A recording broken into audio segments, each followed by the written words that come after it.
Hello అండి, అందరూ ఎలా ఉన్నారు? ఈవినింగ్ స్నాక్స్ కోసం అని చెప్పి బ్రెడ్ బజ్జీ చేశాను. ఎలా చేశానో చూపిస్తాను చూడండి. స్టవ్ మీద కడాయి పెట్టుకొని దాంట్లో ఆయిల్ని వేసి హీట్ చేసుకోవాలండి ఒక 10 మినిట్స్. ఈలోగా మనం ఒక బౌల్ తీసుకొని దాంట్లో 2 కప్స్ శనగపిండి, బేషన్ తీసుకొని అలాగే చిల్లీ పౌడర్, సాల్ట్ కూడా తీసుకోవాలి. వాము కూడా తీసుకొని వేసుకోవాలి ఒక స్పూను.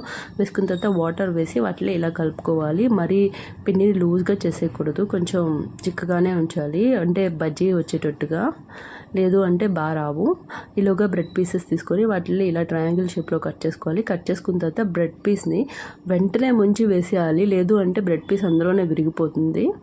వేసిన తర్వాత ఇవి బాగా ఫ్రై అవుతున్నప్పుడు వాటిని కొంచెం సేపు బాగా ఫ్రై చేసి వాటిని తీసేయాలి. తీసిన తర్వాత ఇలాగ పల్లీలు కూడా వేపించుకొని, పల్లీలు, ఆనియన్స్, కొత్తిమీర వాటి మధ్యలో లైట్గా కారం వేసుకొని స్టఫ్ చేసుకుంటే చాలా బాగుంటుంది. మీకు నచ్చితే కారం వేసుకోండి, నేనైతే వేయలేదు.